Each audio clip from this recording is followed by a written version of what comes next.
In the annals of the Great War, over the span of 8 centuries, and with a multitude of massive incursions by the forces of Hell onto the earthly planes, two mighty hegemons of the Black Grail have risen: Yersinia Rex, Emperor of Pestilence, and Febris, the rotting bride of Beelzebub.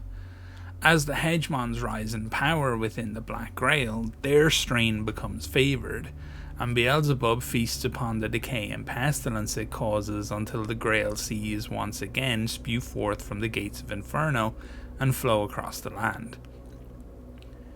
In the time of Yersinia, a terrible plague began to break out in settlements and towns around the Levant as the summer began to end.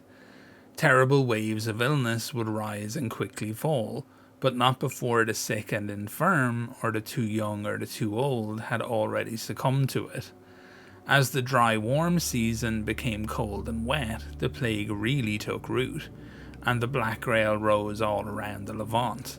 The buzzing of Beelzebub's flies grew fierce, and any who had survived the sickness became infected with this new terrible affliction.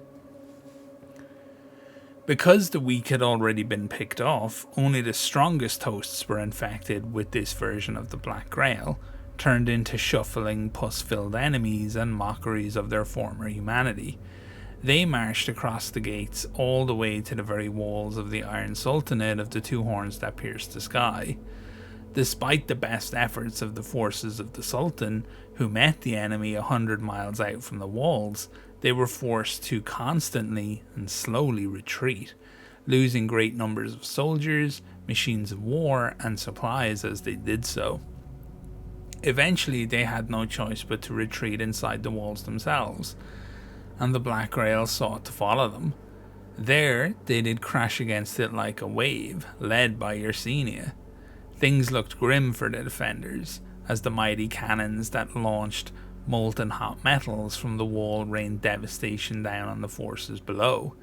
Yet still, that molten mass of human and demonic flesh that now formed the might of the Black Grail crashed against the iron wall, probing for any weakness, any misshapen fold in the miraculous structure that would allow it to progress into the heart of the Sultanate and destroy it in Beelzebub's name. Deep within the alchemical laboratories of the House of Wisdom, the alchemists worked without sleep, kept alert and moving via their strongest tinctures and unguents, creating a way to defeat Yersinia. With the beast at their very door, they produced their rarest and strongest alloy, mimicking the very metal of the wall itself. They infused it with impossibly condensed and refined medicines, and the very elements of life and creation that powered their Taquan arts. After nearly 2 months of constant effort and delicate control, their single shot was ready. It was brought to the Scream of the Lion, the single massive cannon that sits directly above the gate of Al-Quran, and placed within the mighty weapon. The head of the Department of Artillery Mechanics and Mathematics from the House of Wisdom was given the burden of calculating and firing the shot. When the shot was fired, it flew across the battlefield as if guided by Allah himself, crashing through Yersinia's chest, instantly destroying 2 of his hearts and badly injuring the 3rd. Without the power to hold the Black Grail together, it began to dissipate, and 1,000 lions of Jubir and 1,000 brazen bulls stormed forth from the gates, harrying at Yersinia as he tried to retreat towards the gates of Inferno. Even in his weakened state, he inflicted terrible damage on his enemies before they finally brought him down, leaving his decayed and sickly remains to be claimed by the desert sands. Febris, the rotten bride of Beelzebub's time, was preceded by a wild fever that swept the land, burning people up to the point of madness before turning them into shambling husks that made their way to the gates of Inferno to await the arrival of their master. Eventually, after hundreds of thousands of people had died and made their malign pilgrimage to the gates, did enough power swell to transport her across to the earthly plane. Understanding the signs of what was coming, the Iron Wall had sent delegates to New Antioch, and in deep consideration with the heads of the church, it was decided to send out a paladin, Engelir, the Sword of Heaven, to meet whatever new threat was to come through the gates. Such was the arrogance of Febris that her forces never sought to stop Engelir on his journey, instead allowing him to walk through their ranks, although he destroyed great numbers of them with nonchalant swings as he went. He met Febris at the gates just as she broke through, and the two did terrible battle. The Paladin and the Hegemon fought for 17 days and 17 nights before finally inflicting fatal wounds upon each other. Engelir died there and then, safe in the knowledge that he had inflicted the most brutal of wounds upon his enemy, and her time to torment the people whose life he gave to protect was almost over. Febris, enraged and aware that she could not return to Beelzebub's defeated, struck out across the desert with what remained of her army. What awaited her was the combined might of the forces of New Antioch, the Trench Pilgrims, and the Iron Sultanate, and cannon fire and acidic and incendiary gases started to rain down upon her army long before it reached the humans that she sought to destroy. The fighting was horrific, as sickness and disease spread in the ranks of the defenders, and it soon became known that even the slightest injury meant likely death as decay took hold. Instead of breaking the soldiers, this seemed to embolden them, and any man who was cut or hurt by the enemy became almost feral in his intent, seemingly willing to fight alone to the heart of the enemy so that he could tear whatever ragged soul Febris possessed from her corpse himself. Eventually, Febris passed from her injuries, inflicted with the very vengeance of God by Engelir, and her forces waned and Hell's attempts to once again conquer the earth was over. And so, Beelzebub's rod and decay had given rise to two great demonic hegemons, agents of his terrifying whims that could venture to earth in his place and seek to carry out his plans. Each of them was destroyed, but at an unimaginable cost to the forces of the great tyrant Yahweh, whom the Lord of Flies seeks to overthrow.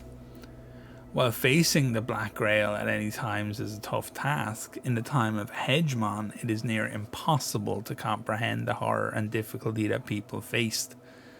With the ascension of a Hegemon, the hideous power of the Black Grail is exalted.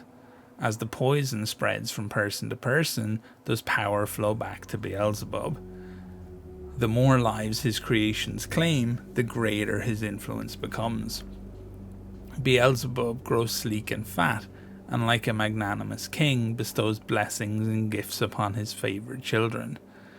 Beelzebub's insidious grip over his Grail thralls greatly increases. They move with more grace, and the exalted blessings of the Grail opens their ruined minds, allowing them to truly witness the rotting glory of the Lord of Flies, and enabling them to understand more complex weaponry. In turn, the nobles that makes up the ranks of the Order of the Fly are given kingly gifts from their mighty liege. Never are the forces of Beelzebub a greater threat than during this time, and they fight fiercely, are tougher to kill, and develop more sickening and terrifying mutations that aid them on the battlefield. They rejoice in this incredible power, and long for battle and the cries of fear that come from their enemies. Full of the ascendant power of the Black Grail, how miserable they become when their Hegemon Lord falls in battle. Each Hegemon is unique, and when slain it can never be recreated. The ecstasy of their plague nights in the service of the dead ruler sinks into the deepest despair from which there is no escape. For not only is it the end of their master, it is the end of their own time as well. Failure is never tolerated by Beelzebub, and the price of it is steep. Their strain of the Black Grail is shunned by others of their kind, and they are no longer welcome at Ekron, the city of Beelzebub. They are cast out from the Order of the Fly for their failure, and the Hegemon's strain of disease continues spreading and creating thralls, but they are born into a world bereft of their sires, leaving them hopeless and desolate. Without a master, they have no reason for being, and their existence is lightless and empty with no true connection to Beelzebub's demonic glory. The eyes of the Plague Knights continuously weep cold black blood as they cry for their lost dark paradise that will never be again. The tantalizing dream of a great flood of pestilence that cleanses the earth is lost forever, for they shall never have such connection to any future hegemon, and the inevitable future success of Beelzebub is something that they can never share in nor experience fully. Their mournful wails echo and reverberate through no man's land, a cry of sorrow deeper than any mortal can feel, and agonizing rage of black hatred that no mortal comprehends. They compose mournful paeans to their lost hegemon, beautiful yet disturbing songs that promise nothing but never-ending death. Such shattered remains of the once mighty legions of the hegemon take their vengeance on any opponent regardless of their allegiance, and have been known to throw themselves against other Black Bale warbrands in futile acts of regret, trying to feel pain that would at least momentarily dull their aching feeling of loss. But no such hope exists in their eternal damnation. These small bands that remain after the hegemons have been defeated are nothing but bitter shadows of the true power of the decayed and the decaying, whispers and echoes of the virulent screams that once tore across the dunes of no man's land in the Levant. These bands, made up of the strains of the fallen hegemon's once mighty legions, form everlasting funeral processions for their dead masters. The echo of their cries and dirges accompanies their solemn steps, taking them from nowhere to nowhere. Their eyes are forever stained by the foul black tears of the Black Grail, and their skin turns black and sloughs off, hanging in tatters like funeral garb. They seek lost artifacts and broken shards of armour and weapons of their lost liege, and fashion disturbing and rusted jewellery from the remains where the hegemon's power still lingers beyond the grave. Few things that haunt the no man's land are more dangerous or more ghastly than these corruption-ridden forces of the dark past, the funeral processions that last until time itself is no more.